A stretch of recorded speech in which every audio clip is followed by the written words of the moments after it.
Alright guys, the Batman. I like this movie, and it's because of the world building, to a degree the action,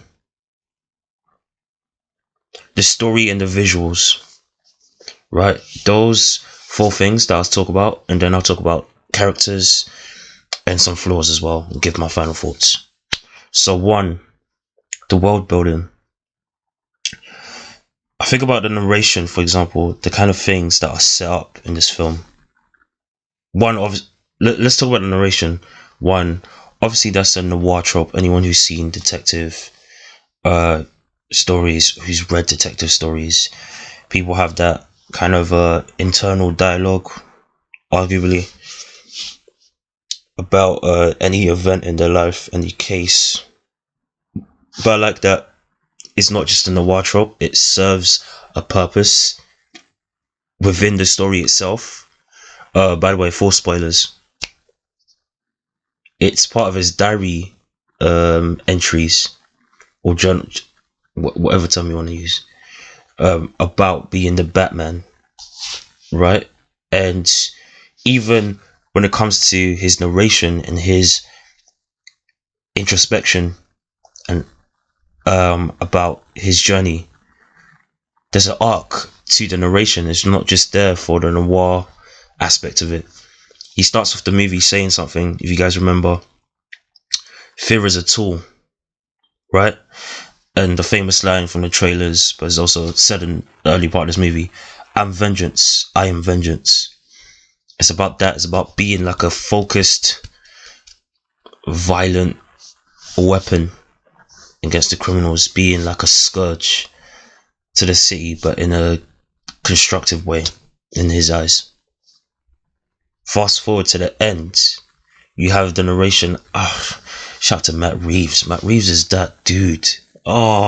Him and Paul Craig, I believe, who co-wrote this movie. Hats off. One of the reasons I'm saying that, in the narration, to cap off the arc and to bring it back in this movie, Batman says something that hit me. He says that, you know what, I had an unintended effect. I had the effect I didn't intend. And then he repeats a line that he says earlier, fear's a tool. And then he mentions something about how vengeance in the long term isn't constructive, my personal vengeance or anyone else's, right? But I can inspire hope. And that's when that shit, I was like, raw, that hit me. There's lots of things in this movie I don't think will truly hit me until maybe like weeks later, days later, years later. That line, I can inspire hope, it made me realize that there's a lot of bad PR around Batman. This idea that he's just like this prowler, he just attacks criminals. And don't get me wrong, I'll get to that. There's that open-ended question about Batman's sanity, but in a way he is kind of I hate to use this word, I was gonna say a bizarro version of Superman, but no, he is to an extent Superman, but just in a different context. He uses darkness and pain and all types of things that we associate with fear and negativity, like he said, as a weapon, as a tool. But that's his ultimate goal, inspire hope. And I think this movie helps him realize that he's not the end all be all to Gotham's problems. And I love that. That's part of why I love the narration. Another thing I like, I like how the narration reinforces that the worlds that he's in, and also his journey. Another thing I like about the world building is what they set up through the narration, through certain dialogue and scenes in this movie. One, being the Batman don't solve shit in terms of crime. This is something that a lot of Batman dick riders, for lack of a better word, myself first and foremost, by the way, referring to myself, we love Batman and we get upset with people like Martin Scorsese, which I'm sure there's more context when he says that comic book movies are like the very basic, the theme park rides. That's how those type of stories are. But we don't think about the obvious facts that Batman is arguably more unrealistic and more fantastical than a Superman, than a Spider-Man, because, among many reasons, Batman existing doesn't... Why is there crime even though Batman's around? Surely there should be less crime. But it's something that is alluded to with the Chris Nolan trilogy, right? Escalation. They have the famous line in Batman Begins, they have semi-automatics. No, sorry. Yeah, they have semi-automatics, then you start bringing automatics. They have this, they have that. You bring a Batman as a picture, then a Joker arrives, a Two-Face, a Bane, right? Does one lead to the other? Or is it a coincidence? Or is there some in-between truth that we're not willing to admit? And I like that this just hit the nail on the head through that basic line early in the movie. Crime has doubled or tripled, I forget how he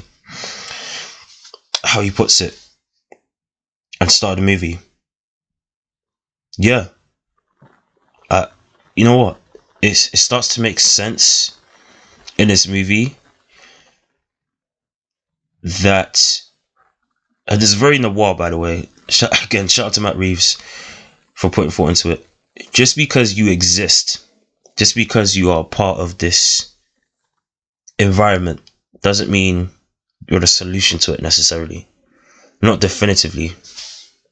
I like that it puts that nail on the head. Like, maybe there's more or less that I should be doing as the Batman. Or there's so many other questions actually it probably poses, but I haven't given it enough. I love this movie. I loved how much thought that I know I'm going to put into this movie.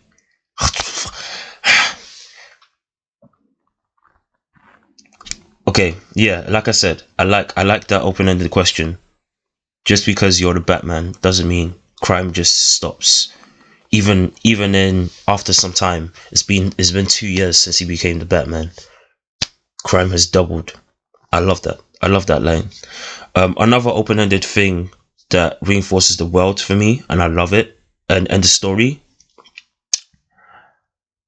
Bruce's family history of mental illness.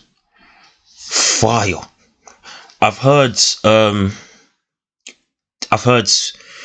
comic book fans say that there's some versions of the Batman backstory where his family on his mom's side or dad's side has histories of mental illness. But I love they don't say it in the movie at all, but I love that through that they plant that seed in your mind. Wait, is Bruce cuckoo for Cocoa Puffs? Was this just a ticking time bomb waiting to happen? Or did it just start with his parents being killed? Or is there again some dark truth in between both possibilities?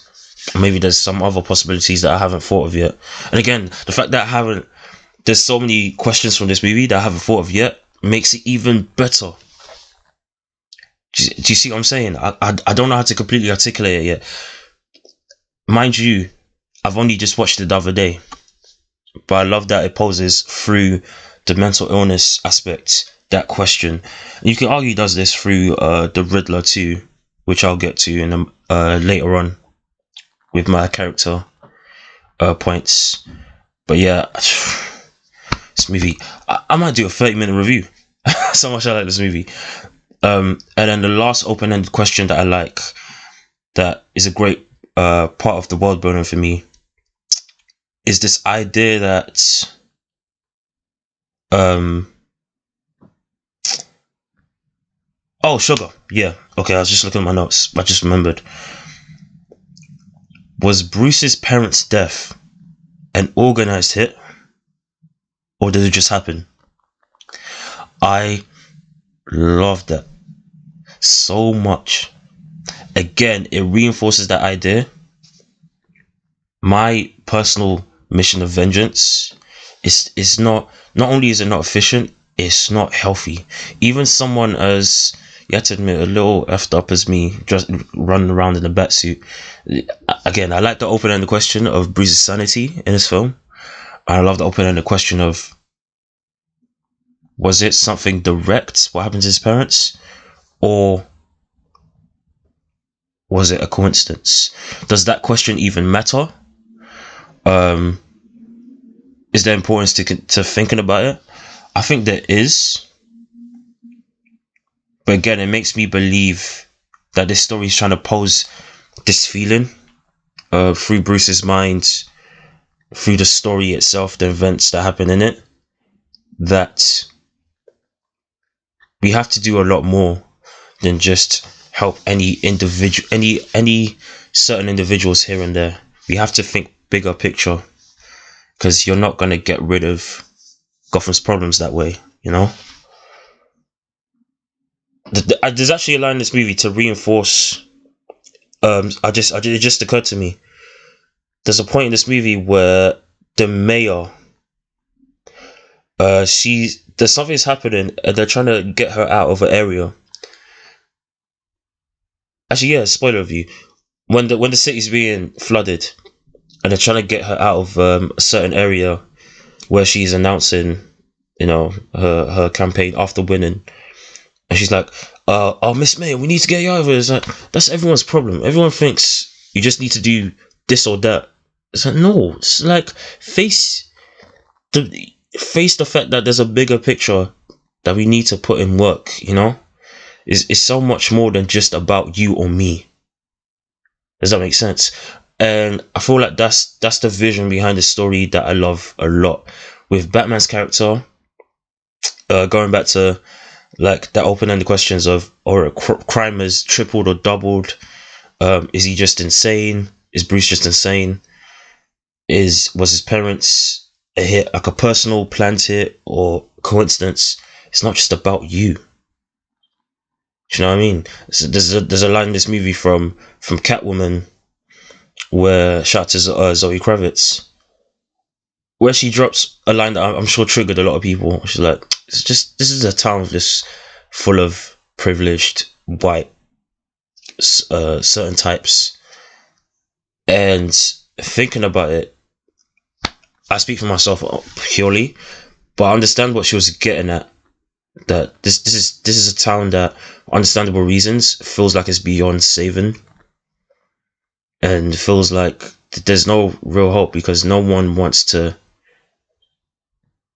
solve the puzzle behind why this place is so effed up, which breeds a person like a Riddler who wants to solve the puzzle behind why this place is so effed up, but in a horrifying way, arguably.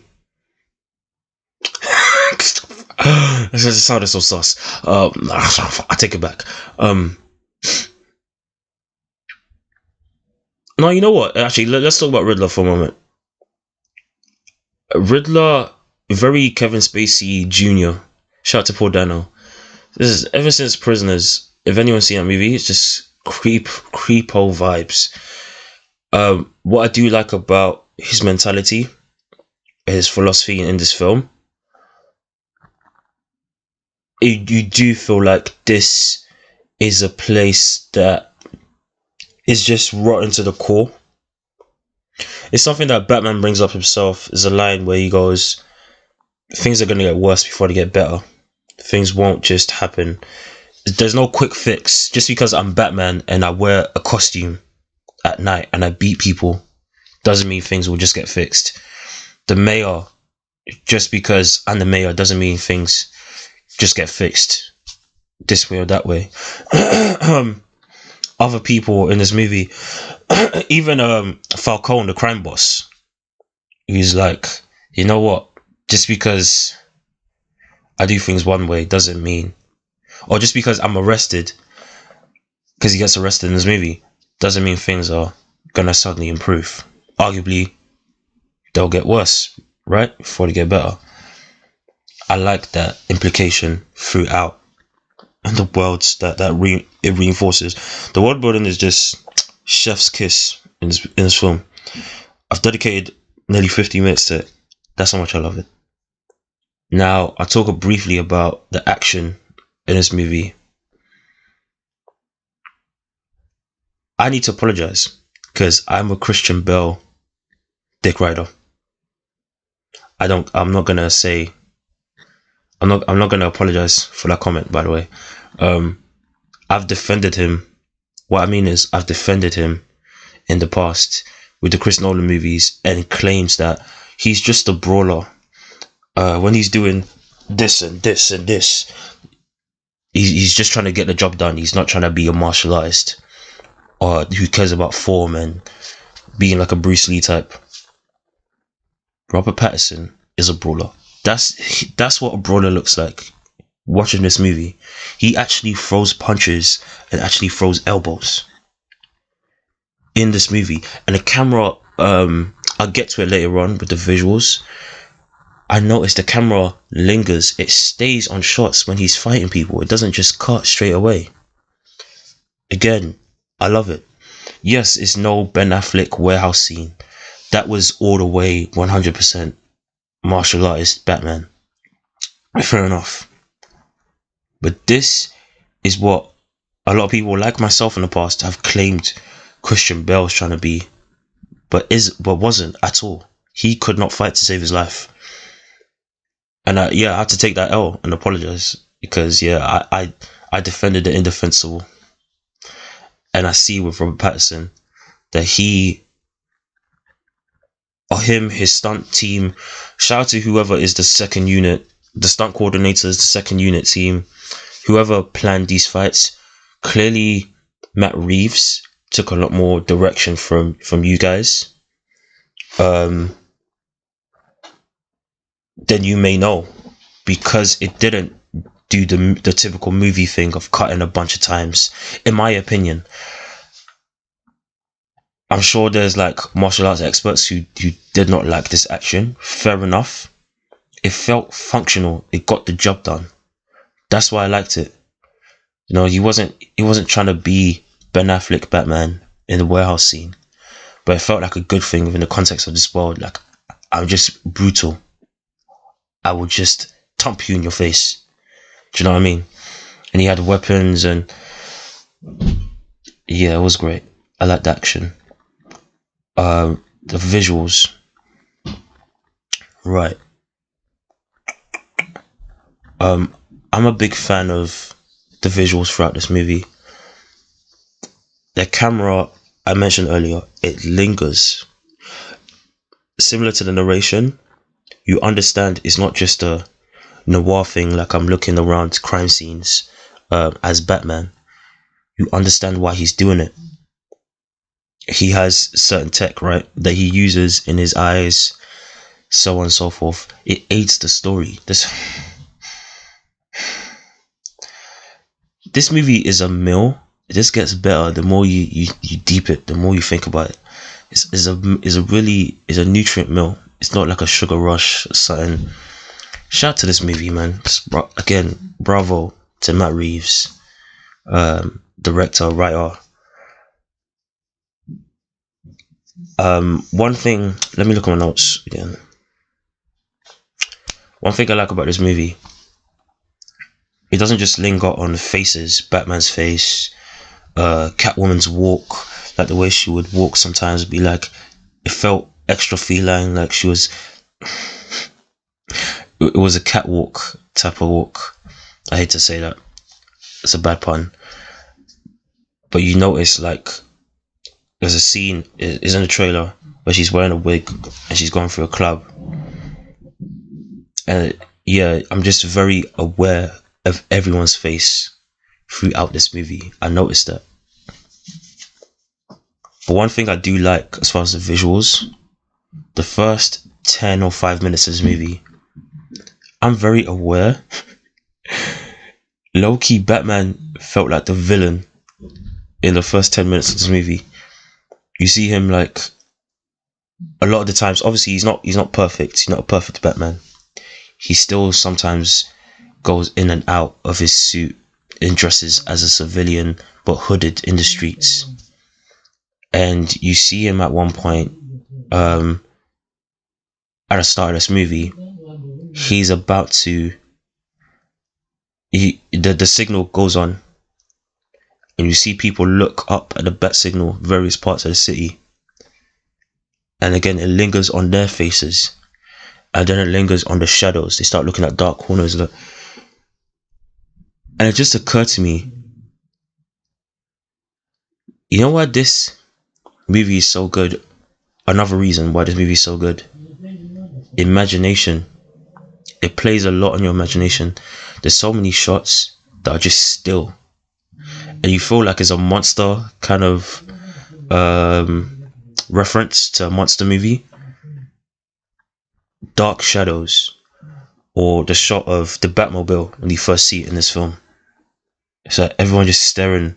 They'll linger on a shot of someone staring at whichever dark corner or the Batmobile when you first see it in this movie, and also linger on the shadows itself a lot of times, on Batman's face, on the Batmobile itself. I love that. It was, again, reinforces everything's on edge in the city, very uncomfortable, right? Bravo. I like this movie a lot, guys. Last thoughts. What will I say? Okay, I'll talk briefly about characters. I've mostly mentioned all my things I like about this Batman. I like that he's still trying to figure things out. You still sometimes see him in civilian clothes, in and out of during his Batman stuff, right? Where he needs to stake out something, but he doesn't want to be too. I don't know, whatever reason, but yeah, he's figuring it out. Obviously, his journal entries. One thing I liked, and I'll mention a flaw after that. One thing I liked is how, even as a detective, there's a great detective movie, but even in that aspect, he's not perfect.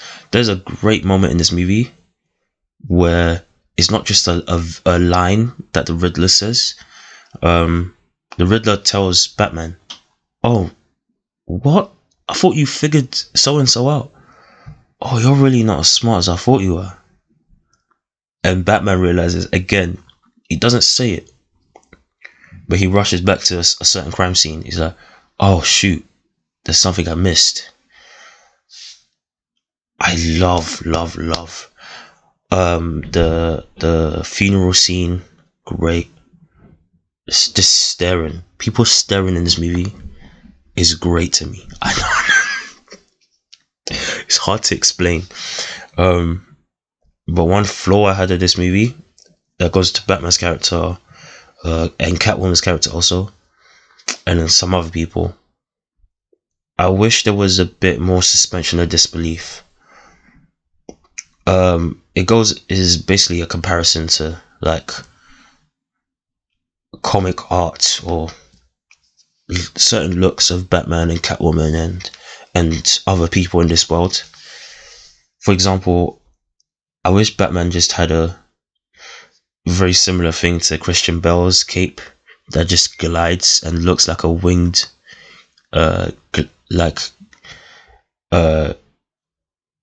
his cape extended into like a winged suit. There was a scene where obviously he glides off of the Gotham police station, and when that happens, I was just like, I was very aware with CG. It put me off. I wasn't a fan of it, to be honest. But I admit that this movie, yeah, it's not trying to be anything else. It's just trying to be its own thing, and I appreciate that. This is the one movie where I accept the very little things that I'm not a big fan of here and there. Another thing that it goes back into my suspension of disbelief point. That Catwoman mask. I understand Zoe Kravitz is beautiful. She is. She's great. But it's like, yeah, I don't mind you. Like, you gave us enough suspension of disbelief to show her fighting without feeling like you properly even explained how she got that fight experience. I don't mind that personally.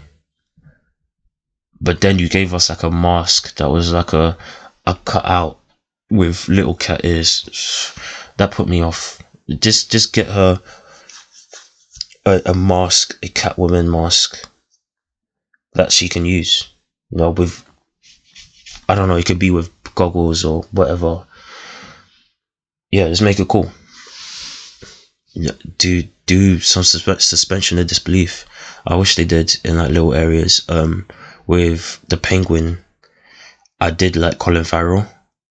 I wish again they a tiny bit more cartoon him up, but the aesthetic of this world is heightened, but it's still trying to be grounded. It felt to me like a tiny bit of Tim Burton's Batman from Batman Returns,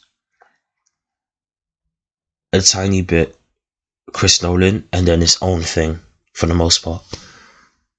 And I appreciate that. It's trying to just build his own lane. And you know what? I appreciate Warner Brothers for that. Then this is the one understanding of why people are pro let the directors have their vision.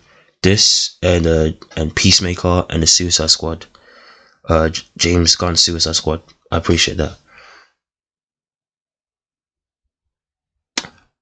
I have no other thoughts, to be honest.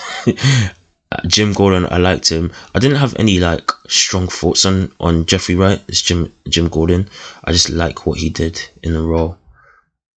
Yeah, he was a good partner to Batman, and Batman was a good partner to him, in my opinion. They complemented each other. It was very simple. Catwoman, Zoe Kravitz, yeah, she looks amazing in this role. Distractingly beautiful. I can't figure out if I completely like what they did with her version of the character. In certain things, is a nitpick, but she cared about her friend in this movie, but she was also a thief, and I felt like they didn't reinforce strongly why she was just like a thief. It gave me like a Robin Hood vibe, that she stakes places like this out to take for herself, but it felt more of a selfish thing, because if it's a Robin Hood thing, then she would have randomly given money back to poor people or to other women in need. Do you know what I mean? Like people who she could identify with, who she felt were victims of similar issues that her friend may have gone through.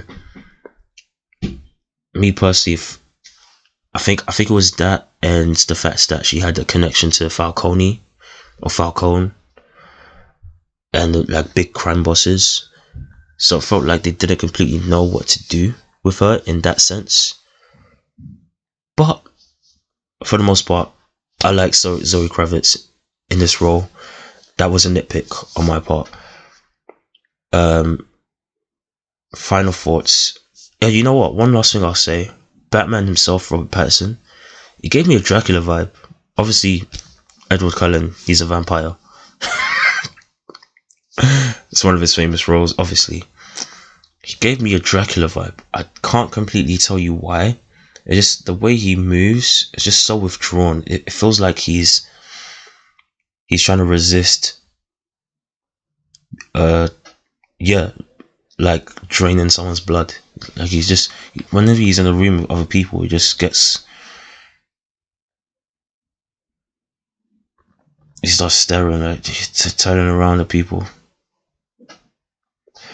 It felt like watching Vampire Diaries or various shows in the 2000s and in the past 10 years, when you see vampires and they're trying to resist kind of sucking people's blood and just like looking at people like trying not to sniff them. It's low-key, it's crackhead energy.